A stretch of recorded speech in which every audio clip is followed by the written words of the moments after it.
चलिए, तो पिछले लेक्चर में आपने क्रिस्टलाइन सॉलिड को पढ़ा था। अब इस लेक्चर में आप नॉन क्रिस्टलाइन सॉलिड को पढ़ेंगे। तो नॉन क्रिस्टलाइन सॉलिड क्या है, उसको हम लोग अब जानेंगे।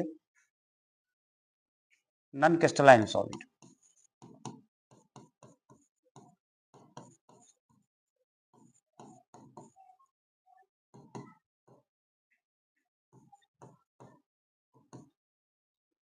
इसको इंग्लिश में और दूसरे नाम से भी जानते हैं।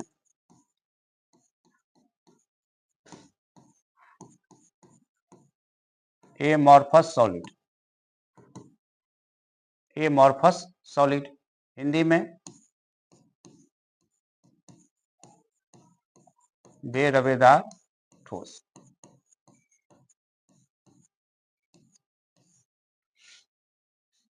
तो बेरवेदार ठोस क्या है, इसका भी पहले परिभाषा लिखेंगे।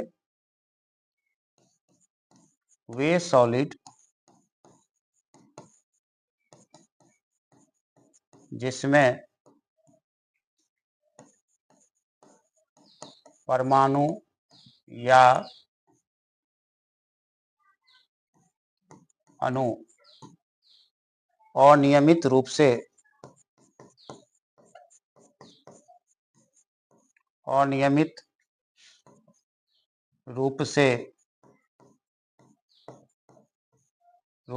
व्यवस्थित होता है,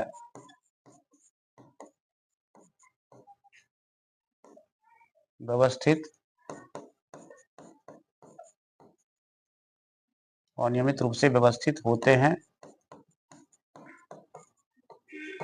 तथा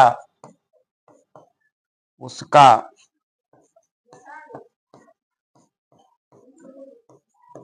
ज्योमेट्री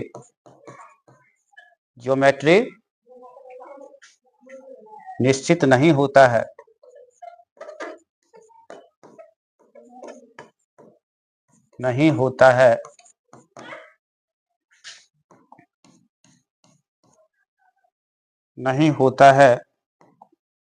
उसे नॉन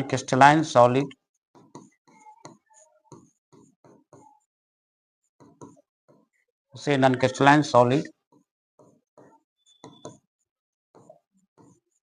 कहते हैं। यह इसका परिभाषा हो गया। तो परिभाषा को देखिए तो बिल्कुल क्रिस्टलाइन सॉलिड के अपोजिट हमने लिखा है। क्रिस्टलाइन सॉलिड का जो डिफिनेशन था उसी का ये अपोजिट डिफिनेशन आ गया।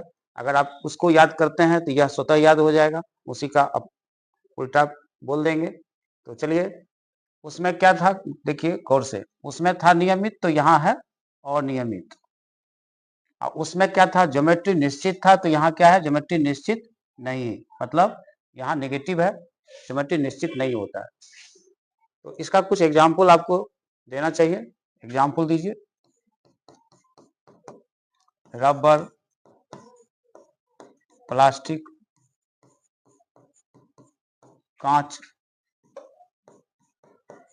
जिसको अंग्रेजी में ग्लास भी कहते हैं,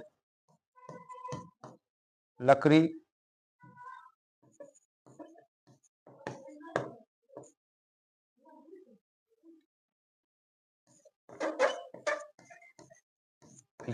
तो ये सब एग्जाम्पल हो गया। तो इसमें क्या है कि जो व्यवहारिक रूप से आप देखते हैं, रबर, प्लास्टिक, कांच, ये सब आपके नज़र में है, लकड़ी भी आपके नज़र में है। तो जो अगर इन चीज़ों को आप देखिएगा तो इसमें जो परमाणु या अणु जो भी इसमें है वो अव्यवस्थित, उसका जो व्यवस्था है वो नियमित नहीं है। अब इस नियमित अनियमित को फिर एक बार समझना होगा। इसके पहले हमने नियमित समझाया था, जिसमें हमने कहा था कि एक पैटर्न को पालन करते हुए गोला अगर रखा गया है, जैसे 4 3 फिर 4 फिर 3, इस तरह से एक पैटर्न को जो पालन कर रहा है, अगर मान लो इसको ए मानते हैं तो ये बी हो गया, फिर ए हो गया, फिर बी हो गया, तो ये नियमित इसके पूर्व के वीडियो में आपने देखा। लेकिन यहाँ क्या है, अनियमित की बात है। अनियमित का मतलब कोई क्रम नहीं है, कोई क्रम नहीं है। अगर आप ऐसे समझिए कि जैसे तैसे अणु रखा है, इस तरह से है, जिसमें कोई क्रम का पालन नहीं हो रहा है, इसको हम लोग अनियमित समझेंगे। क्या समझेंगे? अनियमित। तो चलिए परिभाषा समझ गए।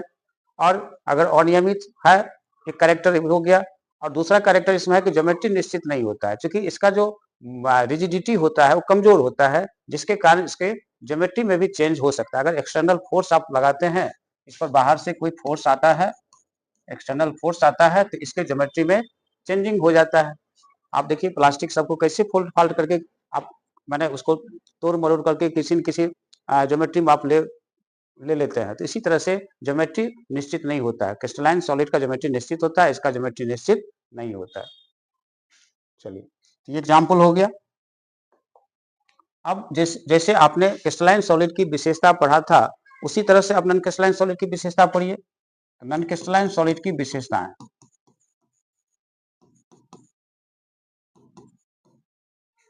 सॉलिड की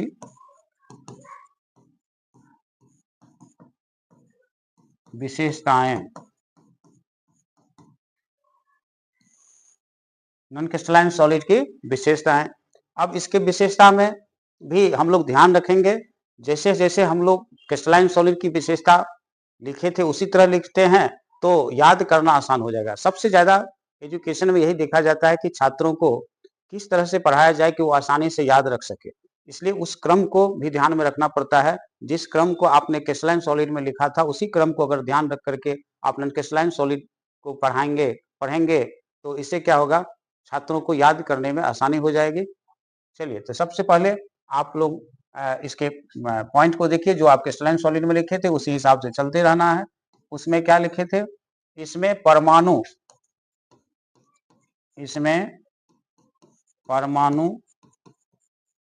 या अणु अनियमित रूप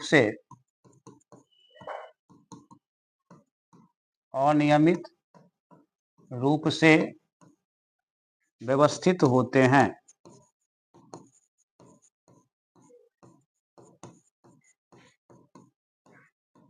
उसमें लिखे थे नियमित, इसमें हो गया अनियमित। एक वर्ड पर ध्यान रखना है, याद रहेगा।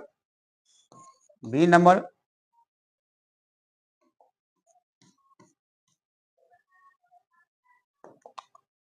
क्या है, इसे प्लेन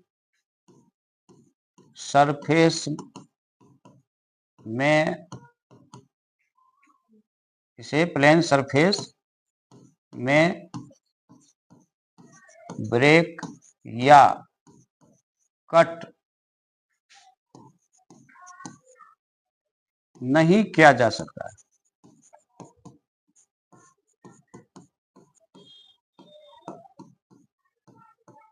अंतर आ गया। उसमें क्या था, इसे प्लेन सरफेस में ब्रेक या कट किया जा सकता है। तो देखिए नेगेटिव आ गया, नकारात्मक, उसी का उल्टा हो गया, अपोजिट हो गया। इसे आप नहीं कर सकते हैं, क्योंकि इसको अगर आप तोड़िएगा तो कुछ इस तरह से टूटेगा, जैसे इस तरह से टूट जाएगा। तो ये हो गया, मतलब ये प्लेन सरफेस नहीं हुआ, क्योंकि प्लेन सरफेस के लिए हमने बताया था कैसे टूटेगा, इस तरह से। ये प्लेन सरफेस में ये इस तरह से टूटेगा, तो इसका मतलब नॉन क्रिस्टलाइन सॉलिड हो गया। अभी आप देखिए, हम लोग अगर ऑफलाइन क्लास में पढ़ाते हैं तो मार्कर यूज करते हैं, उस मार्कर को ही तोड़ देते हैं, या कोई भी प्लास्टिक आप लीजिए, कुर्सी सबका जो है, या घर में बहुत सारा फेंका होगा, कचरा में होगा, तो उसको तोड़िएगा तो इस तरह से टूटेगा।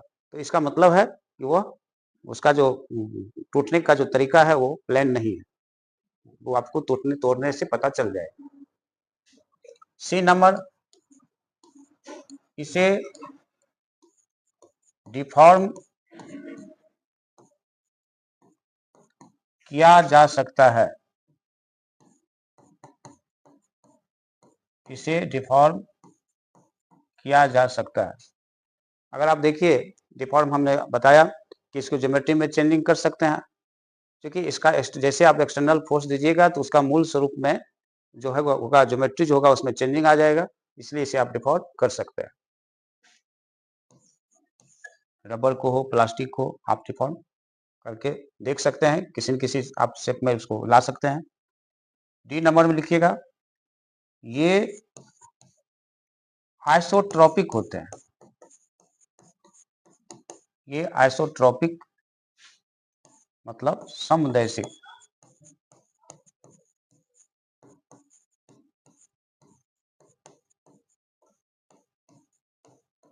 ये हो गया। चौथा पॉइंट हो गया, ये आइसोट्रोपिक होते हैं।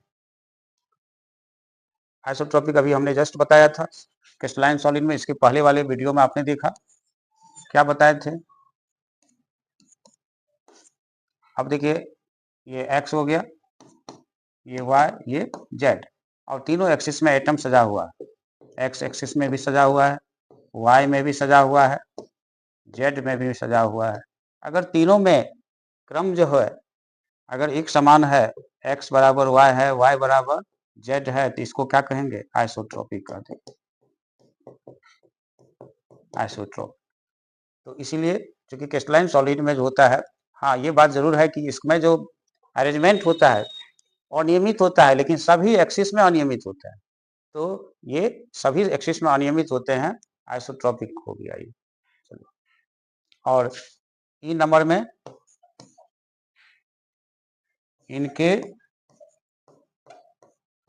द्रव्यमान कम होते हैं, कम होते हैं, इनके द्रव्यमान कम होते हैं। मेल्टिंग पॉइंट इसके पहले आपने देखा क्रिस्टलाइन सॉलिड में हमने लिखाया था कि इसमें अधिक होते हैं, उसमें कम होते हैं। अब रबर को, प्लास्टिक सबका द्रव्यमान निश्चित नहीं होता है। आप जैसे प्लास्टिक के कोई टुकड़ा लेकर के आग में दीजिए तो वो पिघलना शुरू कर देता है। वो पीछे वाले जो भाग है जिसको आप पकड़े हुए हैं, उससे उसको कोई मतलब नहीं है, जो गया आग में वो अपना चालू हो गया। लेकिन क्रिस्टलाइन सॉलिड में ऐसा नहीं होता है। क्रिस्टलाइन सॉलिड अपने मेल्टिंग पॉइंट को पकड़ता है। अगर उसके नियर अबाउट जब तक आप नहीं जाइएगा तो वो नहीं पिघलेगा, उसका अपना एक कैरेक्टर है। लेकिन अनक्रिस्टलाइन सॉलिड में ऐसा नहीं होता है। वो जो भाग, जिस भाग को आप दीजिएगा आग के संपर्क में, जिसको हीट मिल जाएगा, वह भाग पिघल जाएगा। तो इसका मतलब द्रव्यमान कम भी होता है और निश्चित भी नहीं होता, ये कैरेक्टर इसका है। एफ नंबर, ये pseudo solid, pseudo solid Hindi में कहते हैं आभासी।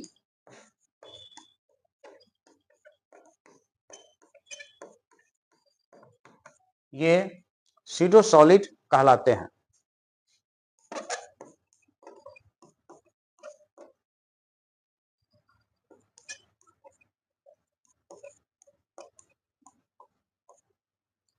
तो आपने देखा क्रिस्टलाइन सॉलिड में, पिछले वीडियो में आपने देखा कि 6 कैरेक्टर लिखे थे, और क्रिस्टलाइन सॉलिड में भी 6 कैरेक्टर है।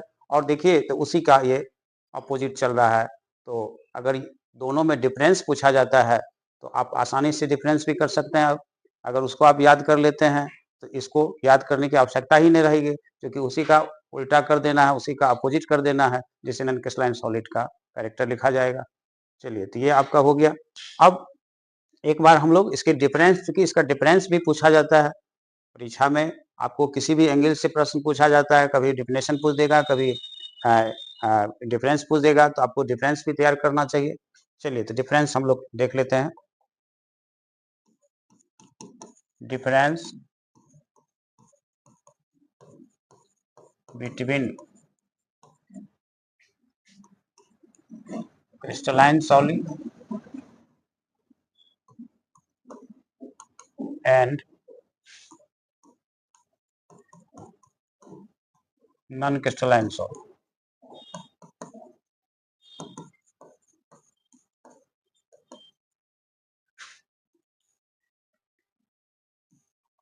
दोनों के बीच अंतर करना है, तो आप कॉलम बना लीजिए। क्रिस्टलाइन सॉलिड और दूसरा नॉन क्रिस्टलाइन सॉलिड।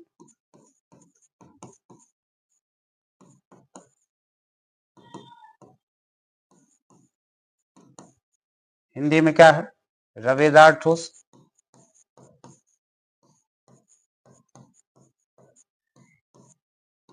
दूसरा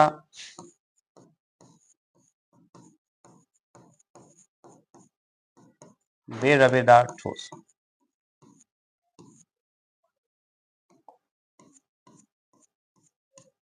इस तरह से आप कॉलम बना लेंगे, इसके बाद आप डिफरेंस करेंगे। तो डिफरेंस जो लिखा जाता है, अगर ज़्यादातर डिफरेंस आता है किसी भी टॉपिक में, तो ज़्यादा से ज़्यादा 4 डिफरेंस ही लिखना पड़ता है परीक्षा में। अगर कोई छात्र 2 डिफरेंस भी लिख देता है तो उसको मार्क तो दे ही दिया जाता है, लेकिन अगर ज़्यादा डिफरेंस है तो आप ज़्यादा लिखिए।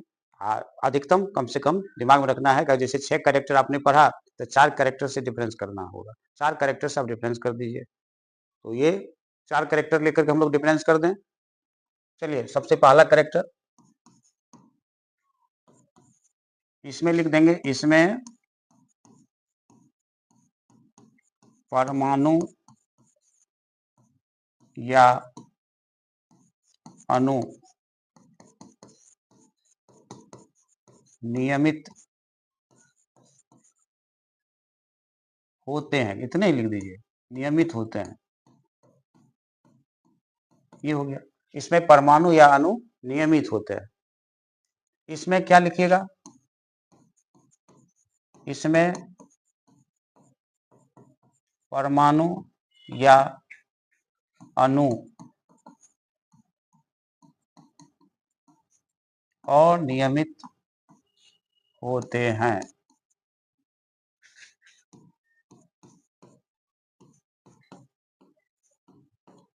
तो चूंकि अब आप कैरेक्टर में पढ़े थे कि इसमें परमाणु या अणु नियमित रूप से व्यवस्थित होते हैं, तो अगर आप थोड़ा शॉर्ट भी कर देते हैं, व्यवस्थित टर्म को हटा देते हैं, तो इससे एग्जामिनर को हो जाता है कंसेप्ट से, बच्चे को नॉलेज है। नियमित और अनियमित आप लिखने से ही आपको मार्क मिल जाएगा।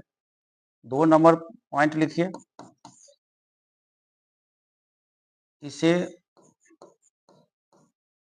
इसे प्लेन सरफेस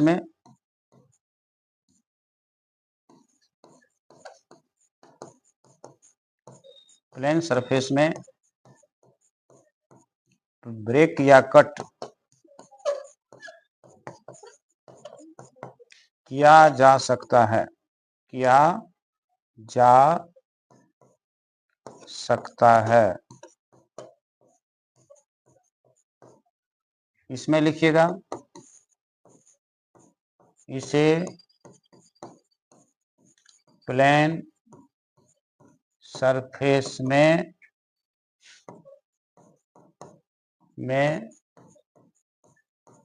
ब्रेक या कट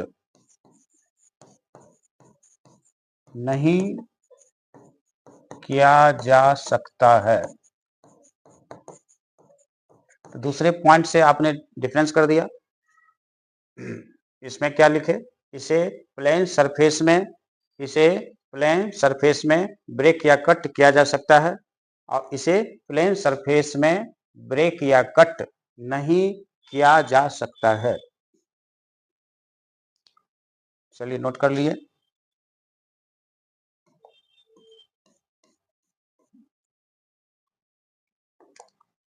कम से कम 4 कैरेक्टर हमने कहा, 4 कैरेक्टर दे दीजिए, 4 कैरेक्टर से डिफरेंस कर लीजिए।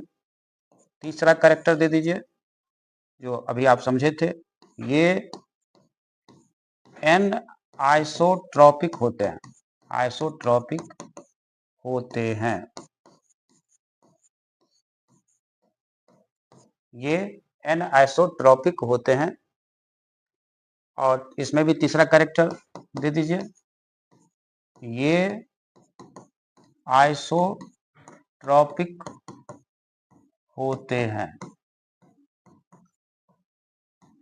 ये हो गया। तो ये एनाइसोट्रॉपिक होते हैं, ये आइसोट्रॉपिक होते हैं, आसानी से याद रहेगा। देख रहे हैं वर्ड्स का थोड़ा सा अंतर है, इसमें क्या है एन लगा हुआ है, इसमें एन हट गया है, आसानी से याद होगा। चौथा दे दीजिए, इसे डिफॉर्म वाला बात ले लीजिए, इसे डिफॉर्म नहीं किया जा सकता है, डिफॉर्म नहीं किया जा सकता है।